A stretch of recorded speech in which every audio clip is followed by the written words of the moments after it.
السلام علیکم ورحمۃ اللہ وبرکاتہ۔ ناظرین، استقبال ہے آپ کا ہمارے چینل الاخبار میڈیا پر۔ ناظرین، ایک انتہائی اہم خبر آئی ہے۔ پاکستان کے سابق صدر جنرل پرویز مشرف کا انتقال۔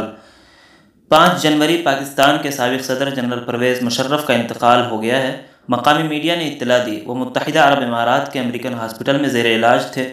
پاکستانی میڈیا رپورٹس کے مطابق وہ امالائڈوسس کے مرض میں مبتلا تھے۔ پرویز مشرف 11 اگست 1943 کو دریا گنج نئی دہلی میں پیدا ہوئے۔ 1947 میں ان کے خاندان نے پاکستان جانے کا فیصلہ کیا۔ ان کا پورا خاندان تقسیم ہند سے چند روز قبل ہی پاکستان پہنچ گیا تھا۔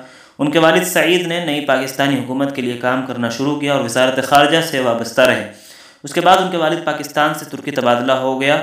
1949 میں وہ ترکی چلے گئے۔ کچھ عرصہ وہ اپنے خاندان کے ساتھ ترکی میں مقیم رہے، جبکہ انہوں نے ترکی زبان بولنا بھی سیکھی۔ مشرف بھی جوانی میں کھلاڑی رہے ہیں۔ 1957 میں ان کا پورا خاندان دوبارہ پاکستان واپس آ گیا۔ انہوں نے اپنی اسکول کی تعلیم کراچی کے سینٹ پیٹرک اسکول اور کالج فارمن کرسچن کالج لاہور سے حاصل کی تھی۔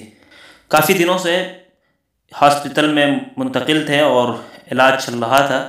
آج یہ خبر آئی ہے کہ ان کا انتقال ہو گیا ہے۔ انا للہ و انا الیہ راجعون۔